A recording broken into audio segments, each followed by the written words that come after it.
Glad to be back here. Paz, how you doing? Hello, doing great. Thank you. Yeah, always got a new background there.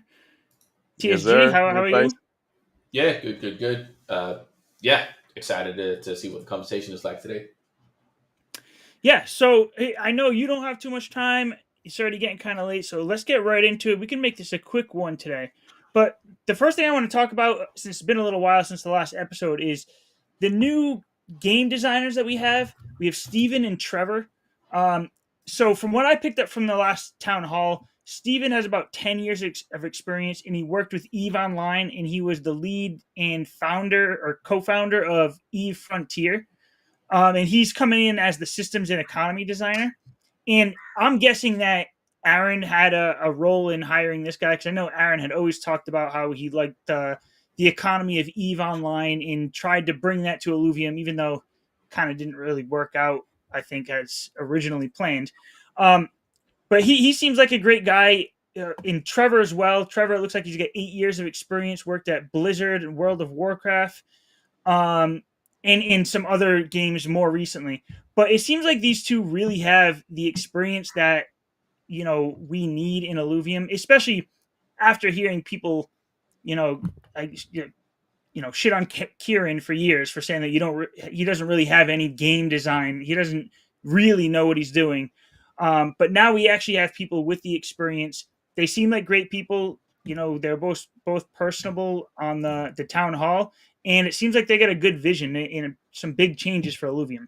So, Tyron, why don't we start with you? What do you think of these two and what they presented in the town hall, and any other time that you've heard from them?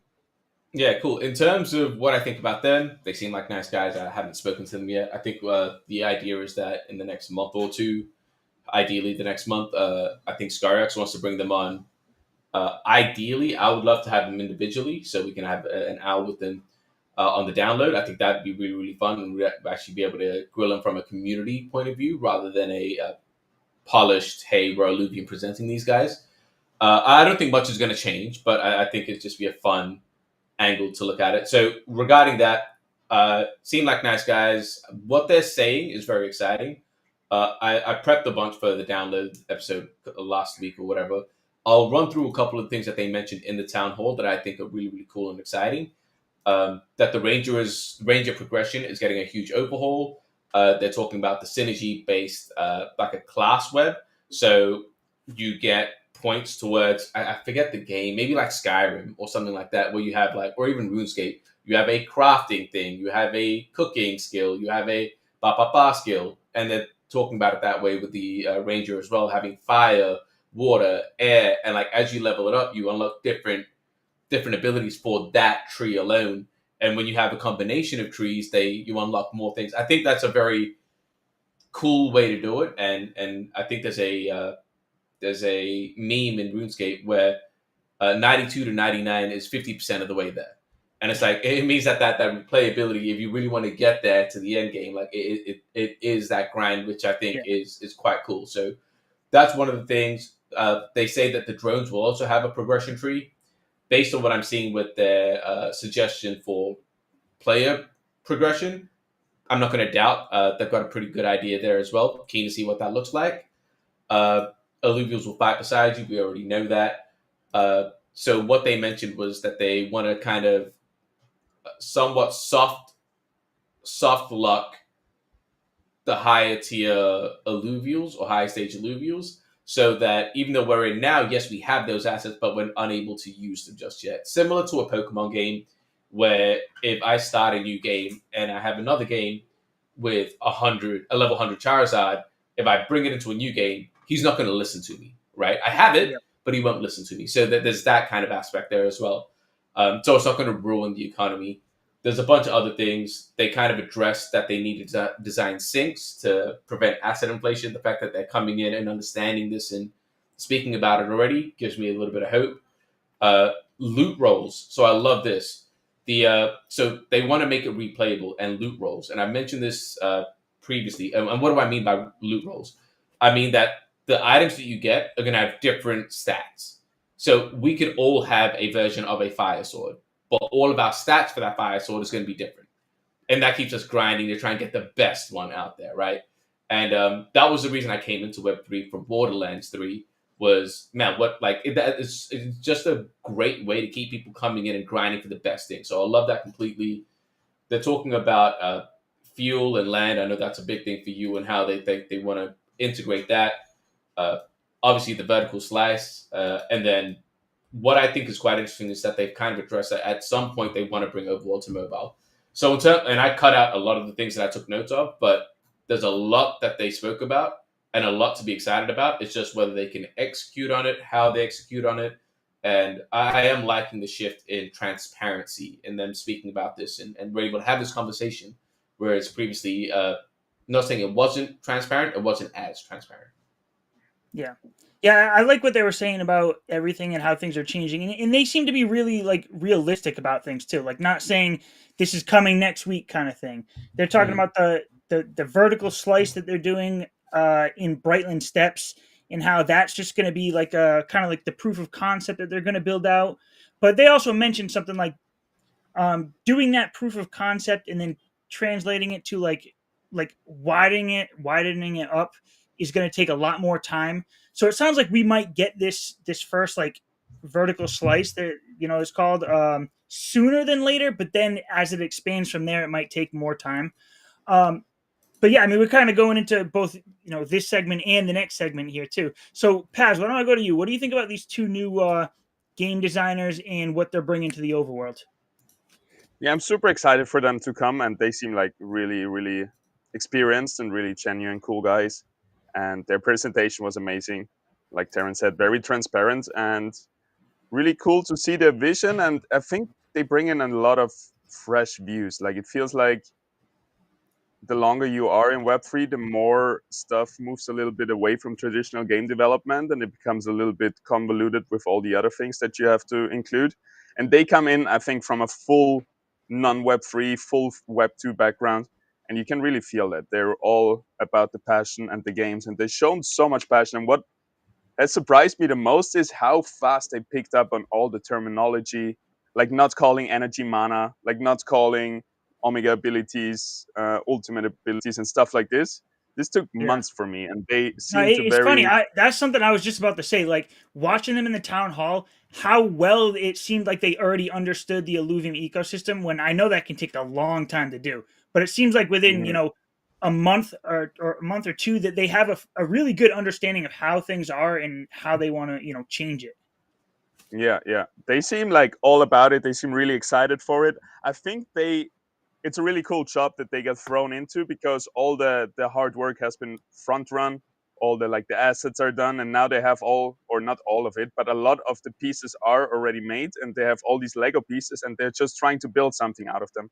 So I think they joined the project in a really cool time for them, where they can really just see what we got, think about a vision with all their experience from World of Warcraft and Eve and so on, and build something great. And yeah, I have a lot of hope and a lot of I'm excited for the future with them.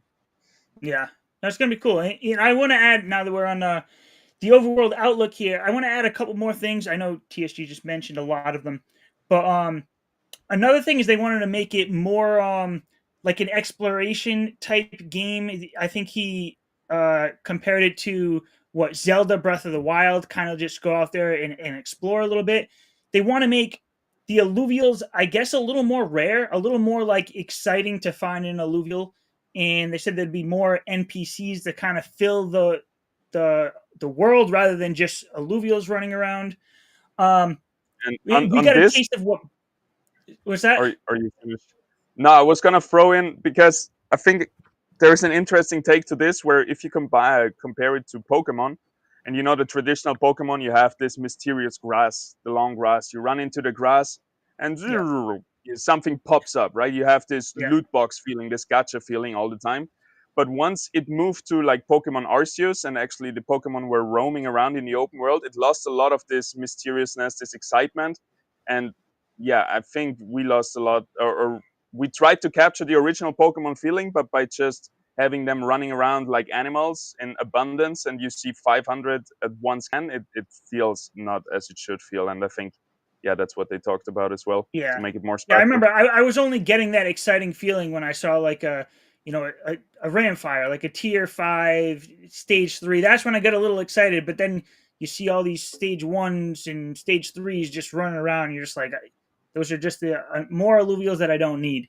But another thing I was going to mention is that we got a taste of what Breach looked like, and they said that there might. I don't think nothing really here was confirmed. This is just their plans going forward. But they said that there would be like breaches within the overworld. So like I don't know, you'd come across Think I don't know about it. Think about it some as a vault or a dungeon. So like you yeah, see you'd it come across then something, and then yeah. yeah, you'd go into that breach, and then you'd be able to like explore and get more loot or more experience or more of whatever going through those breaches while you're in the overworld. And then you just come back, yeah, like as if you went into a dungeon or something like that. So I thought that was pretty cool how they're already thinking about how to incorporate breach into the game when we were told like, oh, here's breach, but it might not become of anything. So it's nice to see that that's coming in. Yeah, um that sounds really exciting because it adds that next layer to it, where now you're just in the overworld, and the next layer will be going into a fight, which actually is a boring part of it because you don't want to really go into an auto battler fight in this open world exploration game.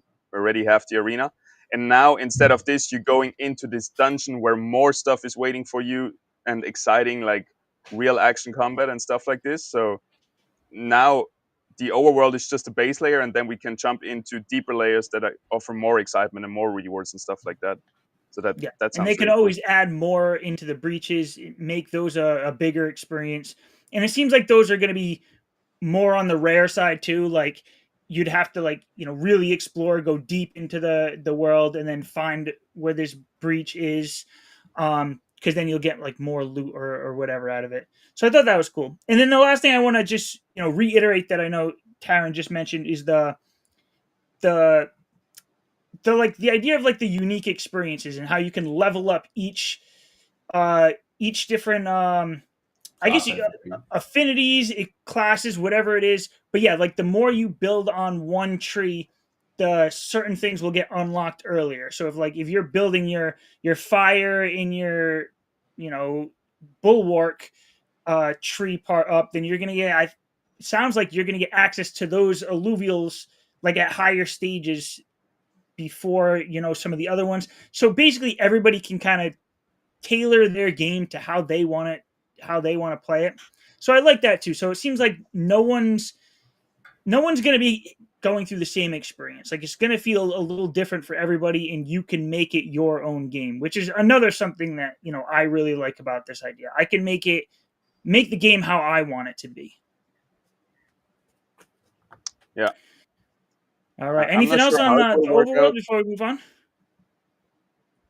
What do you say? The one thing that I have is just that something that I think we absolutely need is like legendary raids. I know raids are going to be a big part, but what I mean by legendary raids is make it so insanely difficult that if you get hit once, it's game over.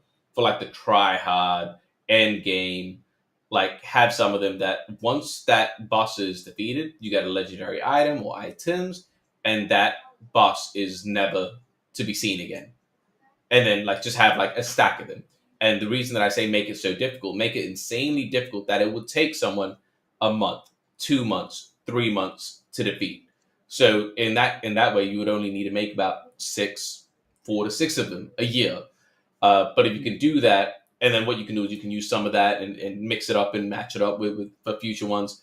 But you kind of need something that's so insanely difficult that it's like it's a challenge run, but also it keeps people playing of like, yo, how do I defeat this? How do I do this? And then you get the legendary thing. Like all of that just makes sense to me. I'm sure there are some downsides, but I think the pros of it just outweigh the cons. That the major con is like if it's not developed properly, um, yeah, if it's not developed properly, we kind of just it can get bugged out, and someone just cheeses it, and you don't want something like that to happen, right? So as long as that's completely avoided, I think there's a lot of pros to it. Yeah, and that just reminds me of a couple other things they mentioned in that town hall about like leviathans, getting leviathans in there, and even multiplayer. They Mhm. mentioned multiplayer in there too, so I could see like combining that all together, multiplayer raids against a leviathan boss or something like that. So, yeah, things are looking Yeah, exciting with that. I I wanted think to those are say going to be what PSG said there. Like, yeah, we had a bad narrative in the beginning where we tried to make it as least punishing as possible because people paid for their loot box run, their gamified overworld run, so they shouldn't be punished and lose money if they play bad. But that just made it like pointless. If you can't be punished, it's not worth playing the game. And I think we see that a lot also with like all those games like Elden Ring, stuff like this, where people spend thousands of hours trying to make it as hard as possible, the craziest challenge. And I think we need that excitement in there. yeah. No, I agree. And hopefully we get some more town halls. Like they're talking about being more transparent, like again. So hopefully we start hearing more and more about this. But all right, so let's move on to this next topic. Probably gonna be a quick one, but I really wanted to touch on how they have this new a new dashboard that shows all of the rewards that you can get, all the different leaderboards. I think they got leaderboards for pretty much every game now. Even when it comes to Illuvium Zero, I heard that there is going to be a leaderboard for Illuvium Zero, but right now it's just what you can earn based on your selling your fuel. Um, but Paz, have you been on the leaderboard for the gauntlet right now? And how's that Yeah, going?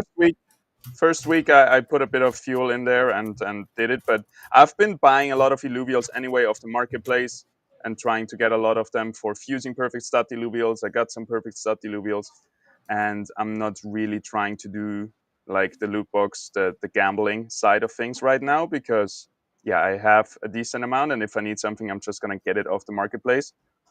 So yeah, I've been going back a little bit. I was just recently suggesting to the council as well that we maybe should get raffle tickets those from those auto drone runs, just so you have some reason to get like a few each week, just to be in the raffle to get that lottery ticket. Because right now, for me, it's either get into the 100, or if I don't manage to do that, don't do it at all. But this might change once we get Leviathan and actually ownership matters a little bit more. So once Leviathan competition starts up, that might be more interesting to do more drone runs for me personally. But yeah, I think people have been going crazy. If you look at the leaderboards, big Yeah. numbers up there. Yeah, I've I been think enjoying the myself. leaderboards are really drawing people back into it. I mean, that's a lot of the people still here are still in it for the crypto part. So having those leaderboards with rewards, a lot of people are into that. Go ahead, TSG. All right. No, I was going to be saying I've been enjoying the drone runs quite a lot. But anyway, yeah, Yeah. guys, I got to bounce. I wish I could stay for the whole thing, but next time. But yeah. All right. All Thanks right. for joining, bro. Enjoy, I'll let guys. you know. Bye bye See bye. you later. Let's take the moment, highlight some community comments. Taylor's is up. What up? What up? We got Steigen right here. I think a new player which came in and has been dominating the arena as well. I've seen him a lot on the leaderboard and in my games. Great player. Nice, nice. Not too Good to see familiar with you. him, but glad some new people are getting in here. Yeah, we, Yeah, and we have a Taylor's, lot of new yeah, faces. yeah. I know. I gotta get more into. I gotta start playing some more. Taylor's, he's been a long time person here. Got S Judd in here. I'm not even gonna bring up that comment because he's not very nice all the time. But thanks for watching, anyways. Um, all right, so Free content. let's go to this next topic here. I think we were done kind of talking about the rewards. Actually, no, there's one more thing I want to bring up with the rewards. Because one of the leaderboards I've been on this, for a while has been the uh Illuvium Beyond. So I think I've been on the leaderboard literally since week one, almost two plus years ago. But recently they've been talking about how wave 4 is finally coming in May. I don't know if there's a specific date. I don't know if that's going through the council or anything like that. But they did say that it's coming in May, which means it could technically be here, within the next 2 weeks. But I'm excited about that. Getting back into it. That's the thing that I've been doing the most is just buying discs and open them for Illuvium Beyond. Um, so that'll be fun to get that going in. I think that always brings in new people because they'll have the partnerships coming in. I'm excited to see what the next ones are. But yeah, I mean, anything you're hearing on the council side for Illuvium Beyond Wave 4? If I did, Same prices and obviously everything? under NDA, and I'm not allowed to Well, talk yeah, about it, right? But no, especially because I'm same kind of ICC. deal. We usually know things on a need to know basis, and that's not something we need to know right now. So yeah, Yeah, no info on that. But yeah, it looks cool. I've seen the leaks about it, and I'm excited. The seer looks crazy. yeah. No, they We look pretty got cool, and yeah, it'll be interesting to see if anything changes from week 3. But yeah, they always have wait, the overall leaderboard. So every week, so even between seasons or between waves, we've still been collecting those points or those rewards. But then there's also like the wave specific rewards. So those specific rewards for wave 3, and I'm guessing they're going to do that again for wave 4. Um, and Samsara, that name does sound familiar. Thanks for joining in. All right. Yeah, so let's go over to governance. So obviously, I haven't been on the council for a while. You're on the council, so you're going to know more about what's going on than I do right now. So I'm going to kind of leave this with you, but I just want to know, like, is there any changes coming with governance itself? Any other things that are being talked about right now? I know um uh, was it Dagonite had brought up something about cutting the council pay. It sounded like is that gone through? Is council pay already going to be cut for the next epoch? So yeah, he proposed cutting pay by 2/3, so leaving 1/3. So instead of 1,500 for the ICC is 500. Instead of 3,070, 3,750, it's gonna be 1,250 And is for the that IMC. passed? Has that passed? It's Well, first he proposed it, and from the ICC, and especially from my side, we said we want to have revisions there. We want to have at least a scalable model for this pay cut. Because what happens if Illuvium does really good in the next few months? We're going to have to revisit this again and up it again. Because if the project is doing well, there is no reason for us to not have a decent pay for the council and actually attract high qualified people. So it didn't seem very scalable. So what we suggested was bringing in a scalable pay model that is tied to the revenue that Illuvium is making. And basically what it's looking right now is once Illuvium breaks even, so we get enough revenue that we don't burn into our treasury. At this point, we're gonna be returned roughly to the values that we have right now, to the old pay. And Okay. so this has been updated, this has been revised, and it has been passed on a ICC and IMC level. We did have a supermajority vote. We needed 7 out of 10 to vote for it, so it didn't go first ICC and then IMC. It was a combined voting, and that went through, and it has been passed. Yeah. Awesome, awesome. Yeah, honestly, the first thing I saw, and I'm not on the council. I'm considering running again for this next council, but so it doesn't really affect me directly. But I was thinking right away with you cut it down by 2/3, and I feel like especially those people who are in the IMC right now, they might decide that this past epoch was their last one, and they might just leave. And I don't know if that's a good or a bad thing. Someone like Annie, he's been in there for a while. He's obviously great. He's the CEO of ETH Lizards. Hoping they do well as we go forward. But cutting the pay like this might be it might be that one thing that's says something for Annie, like I'm gonna finally leave this, let somebody else take a spot on the IMC.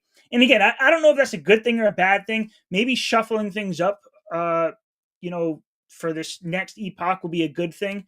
But who knows? I don't know. Maybe everybody who will want to just run again and see if they can keep those spots. I don't know. Things have obviously been slow. I haven't been hearing too much on the governance side, or really from the people in the IMC. Like I haven't Yeah. heard much from Scrubber Dub Dad in a long time. But Yeah. I'm also not in the Discord as much as I used to. So maybe I'm just missing things. Um, Yeah, I think there's two ways that it can go with the reduced pay. Either there's people coming in, they're like, all right, I get a low pay, so I'm going to put in low hours. So basically, they're just going to do the absolute basic requirement, the absolute minimum, which is fair, right? That's what you're getting paid for. We even had people this epoch who did the absolute minimum. And so you can never really. Well, we tried to incorporate. I think I'm still going to try to push for a proposal where we get more accountability for council members. So you actually have to show, hey, this is what I did last month. And to have something, it's really hard. You cannot put like you have to put in this amount of hours because it's a little bit more variable than that. Sometimes you need triple the amount of hours. Sometimes there's not so much going on. But some kind of accountability would be good, so we can counter the paycheck collectors a little bit. But we're definitely gonna get that more if we reduce pay. And the other people who are gonna be interested in is people like me who have like the YouTube channel, who have like other Illuvium based businesses or interests. So it's like it helps me out in so many ways because my personal investment, my business investment, my brand, my job, everything is in Illuvium. So might as well get involved more. So I will do it no matter the pay. And then we got big Illuvium enthusiasts that would also want to like to go in there. So it's not all bad, but it's definitely in the long run, if we succeed, we should have a high pay and really attract high qualified people, because with 1,200 and we still have a little bit of risk involved with it, we're not going to attract those very highly qualified people. But yeah, once we break even, right now it's more about semantics, I think, more about just being unified with the team who had to take pay cuts, who had to take, like, a lot of people were let go, were fired. So I think the council is just following suit with the team, reducing the burn, and then in the long run, once we succeed, we can get back up there and hopefully improve council even more. Yeah. No, that makes sense. I like the idea of kind of scaling up with the revenue, because obviously, people like you and me, we're in it because we still believe in it. So um, I don't want to say if, when things recover and when things get back on pace, then bringing that pay back up so we have quality members, I think is a great idea. Yeah. Yeah. Speaking of that, let's just quickly for this last topic. I know I mentioned the market recovery before we even started this, and you were just like, "Oh, how's it going?" I haven't even been looking at it, but at least on the Bitcoin side of things, the market has been recovering this past week. I know my overall portfolio has gone up, quite a bit, enough to make me happy. I'm still down a lot since January, but just over this past week and a half, things have been going up. It's hard to be excited about ILV being like $15, but when you look a few weeks ago when it was down at like 10 or 11, $15 doesn't look too bad right now. So at least we're heading back in the right direction. Hopefully this was the final, like, we hit the bottom the past couple weeks and we're heading back up.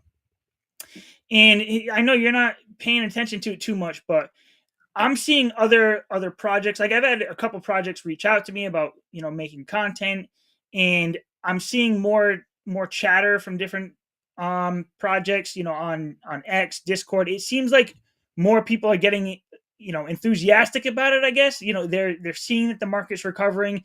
They're going to put more time and energy into it. So it seems like things are going to be going in the right direction from now. But are you getting that feeling, or are you still kind of feeling like we're in this back in a bear market here? Yeah, like a few weeks ago, I used to check daily, and it would just take a little bit of my sanity away, right? Just trying to follow the market and even trying to act on it, which was even worse. So at one point, I just got back to my usual routine: invest in the things that you trust, that you believe in, that are doing good stuff, that have a good product, and let it go. Just let the Yeah. market do its thing, be in there for the long run, and just after a few years, check back and see what you did. Put my head down, grind, build, make my project succeed, and not focus too much on the market. So yeah, No, I that haven't makes been sense. looking at it, and I'm very happy I didn't, and I'm very happy it's up. Then you get those news like, oh, the last few days were good. Great, Yeah. that's good stuff. Yeah. No, and I've been saying this for a while, but I've been taking a more Bitcoin like focused approach to my crypto, and that's That been makes working sense. well. It's a big But I blue chip. obviously, like, yeah, I haven't really been selling. Well, I haven't sold any of my ILV since it was over 100. Back a year ago when it went up there, I was smart to take a little bit of profit on it.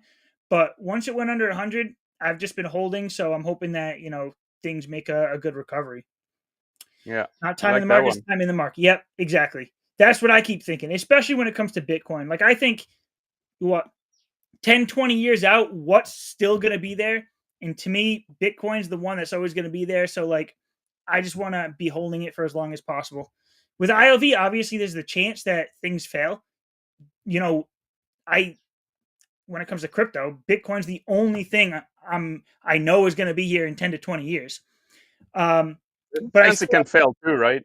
It's just a less chance, and that's why there is more risk and more opportunity in Illuvium, right? It's just different. It's the safer approach, I guess. Yeah, Bitcoin. That's the thing. There's more opportunity and more risk for sure. And if we are heading back into this bull market, eventually we're going to get an alt season, and ILV, just like many other coins, are going to outperform Bitcoin. But I'm to the point where it's just like I want to be as safe as I can within crypto, if that's even possible. Yeah, that's a good middle way, I guess. I'm gonna follow Right. suit. I'm gonna allocate a little bit more into safer assets. And somebody told me one day diversifying is for poor people, but looking at my portfolio these last months, I'm gonna start diversifying going forward. It's the better approach, right? Yeah, definitely. The But safer approach. like I said, anything can happen. And I don't even want to put say ILV predictions anymore. But like, we could get back up over 100, 200, and that could be 10, 15 X's from here. So there's still a lot of potential out there. 100%. I'm gonna keep posting my selfies on Twitter till we hit 420. Oh, that's right. Yeah, you're still doing that. Yeah. I'm on like 130 days. I'm gonna schedule the next batch soon. It has been fun. It gives me. I like it. I would never do it on my like personal Instagram or something, but connected with like my illumination, it's fun. Just showing a little bit of what I'm doing in my life, because I've been traveling a lot, so it has been fun to share that with the community. Right. Yeah, we got crypto quick chat here saying, "Sup guys, can't watch it live, but I'll catch a replay soon." I'm guessing you just hopped in at the end here, but I appreciate that. Estrid in here, Sam Sara, who else we got? Silver Bushman, let's go ILV. Yeah, there's still a lot of people in this community. A lot of people have left. I know we got some new people coming in, but I'm still bullish and excited to see how things go from here. But yeah, that about finishes this. I mean, anything else you got to say before we close out this episode? That was a clean cut. Nice episode. Great job. And I think we're gonna be back maybe in 2 weeks, right? Yeah, definitely. I think between this episode and the previous one was the longest I've gone. I think it was about 4 weeks. Usually I'm going 2 or 3 weeks. I got to get more back into it. I got a lot of things going on behind the scenes right now that I'm figuring out, but I gotta be doing this more. So yeah, 2 or 3 weeks we'll be back here. Let's see.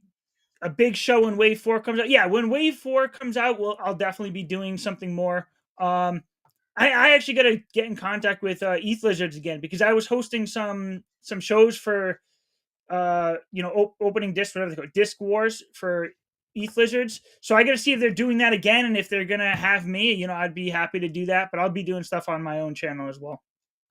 Yeah, I'm gonna be happy to battle you again and take all your stuff. Like I know. I feel like I lose to you every time, so it's got to turn around in my favor at some point. Yeah, but, and maybe Terran has to replace episode. Huh? Sorry, I was just gonna say maybe Terran has to replace me next month. I'm gonna be traveling to India, so we'll see. Yeah. But I'm glad that we have Terran as our co-host. Yeah, jumping in and out. We'll figure it out. I'll always get somebody. Yeah, sure. We'll get this going. Paz, you'll always be welcome, even if you can't make it for a couple episodes. Always welcome back. Sweet. Yeah, good to know. That's it. See you later. Thanks for watching. Bye.